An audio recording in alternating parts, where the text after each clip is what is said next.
These are some of the things I wish I knew before starting off a YouTube channel. The first thing is that your videos are going to be cringe. Yes, I said it. And honestly, that is perfectly normal. Don't let anybody deceive you. Because if your aim is to have the perfect video on your first attempt, you are going to end up procrastinating and end up not posting that video. So no matter how cringe you feel your videos are, trust me, it is all in your head. Someone else might watch that video and find it helpful. Someone else might watch that video and find it inspiring. The problem most of us have is that we get into our heads a lot. When I started off my YouTube channel, I can't even count how many times I posted and deleted my videos. I was so insecure. I felt I wasn't speaking right. I felt my camera quality was bad. I felt my delivery was bad. Like, I was always finding faults in my videos. See, no matter how cringe you think your videos are, just summon up the courage and post that one video.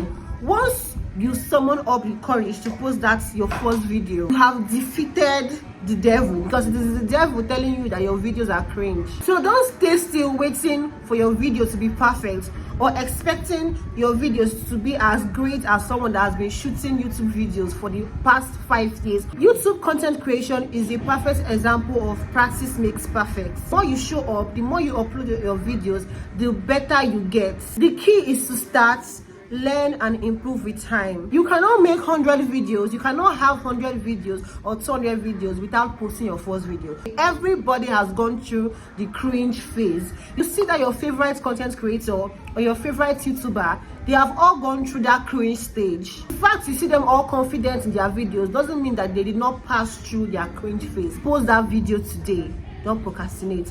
Post that video. You don't need fancy equipment to start off your YouTube channel. I just wish I could show you guys my setup right now. There is nothing serious about my setup. This is my tripod and I am not even using it. I'm placing my phone close to my window. The protector of my window is serving as the support. I'm not using any ring light. This is just pure natural lighting, and you cannot tell me this video isn't giving. You cannot tell me the quality of this video isn't giving. You also don't need a camera first of all to start off a YouTube channel. Your phone is enough. If you feel like your phone doesn't have good quality, start off using your phone like that. With time, you can upgrade your gadgets. If you are a beginner to content creation, utilize natural lighting. I've been in this platform for over a year now, and up to now, I have a ring light. I have ring lights. I don't use them. I just like how the natural lighting reflects on my face, and that is what I've been using for a long time now. I'm still going to upgrade, but for now, I'm good with what I have. That fancy equipment that you think you need right now, you don't need it right now. They can come later on. If you keep waiting for your fancy equipment, do you know how long it will take you to get your camera? Do you know how long it will take you to get that dope ass tripod or that dope ass camera setting that you want? Don't care too much about the YouTube algorithm, because frankly speaking, the YouTube algorithm doesn't care about you. The only thing YouTube algorithm cares about is your engagement. So you as a creator, in order to get engagement, you must be posting valuable content.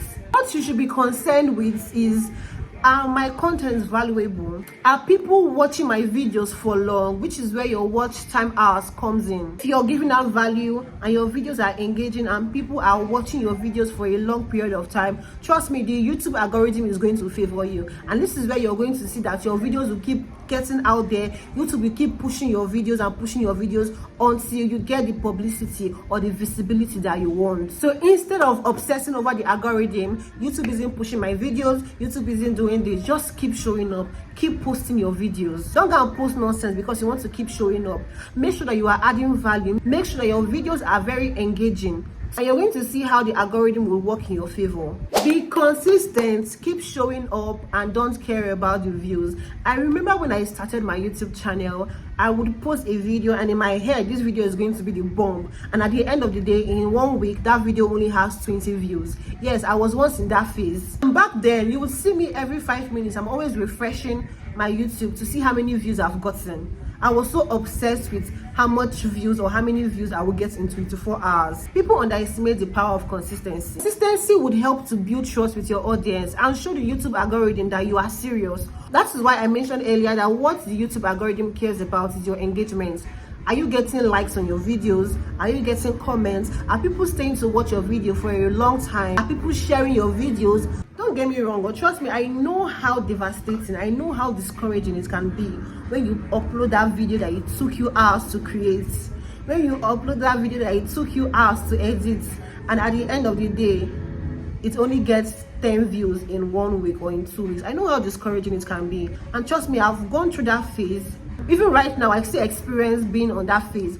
But does it get me to quit? No. And I hope in one way or the other, I'm able to encourage you that you should keep showing up, even if you feel like the YouTube algorithm isn't working in your favor.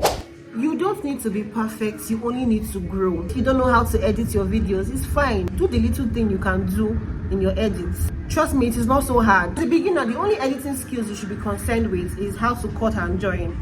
Cut out some part of your video that isn't wanted and join the ones that are wanted to make a whole video. Other things, knowing how to zoom, how to add all these effects, voice effects and the others, trust me, they are going to come naturally to you once you remain consistent. The more you practice editing, the more you use apps like CapCut, InShot to edit your videos, trust me, it will just come to you naturally. When I started, I couldn't even cut and join. You see this cut and join, it was very, very difficult for me. So at the end of the day, starting off that YouTube channel is just about showing up, learning as you go, and being authentic to your real self. Speaking of authenticity, there are plenty of people doing a particular niche. When it comes to skincare, there are hundreds of people doing skincare. When it comes to hair care, there are billions of people doing hair care. When it comes to music or whatever, vlogs, there are various people doing vlogs. But what makes you stand out is you. So don't even think of trying to be someone else. Stay true to yourself. The funny thing is that the audience, they know when you are faking it and they know when you are real. And trust me, they always lean towards people that are real. If you try to act like someone else, how long do you think you can keep up with that? How long? There must be something about you that will attract viewers. And last but not the least, your titles and your thumbnails are very, very important because they determine how many people would click on your videos. Try and make them captivating. Try and make them intriguing. If you don't know how to, there are various videos online that you can watch on how to do your thumbnails and how to make a very catching, enticing titles for your videos. Because even if you're giving out value, even if your contents are valuable and your thumbnails are bad, your titles are bad, how will people click on your videos to watch them and to know that your videos are valuable? How? So if there's anything you need to learn very, very, very well, it should be how to create your thumbnails and how to create a good titles for your video. The thumbnail shouldn't be complex, just simple and catchy.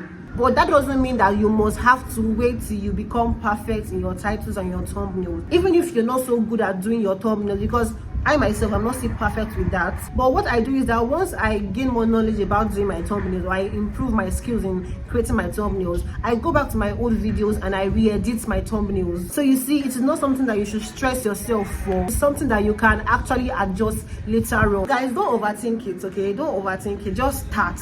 Start this year. Stop procrastinating. This year should be the year you start off that YouTube channel. And how do you start it up?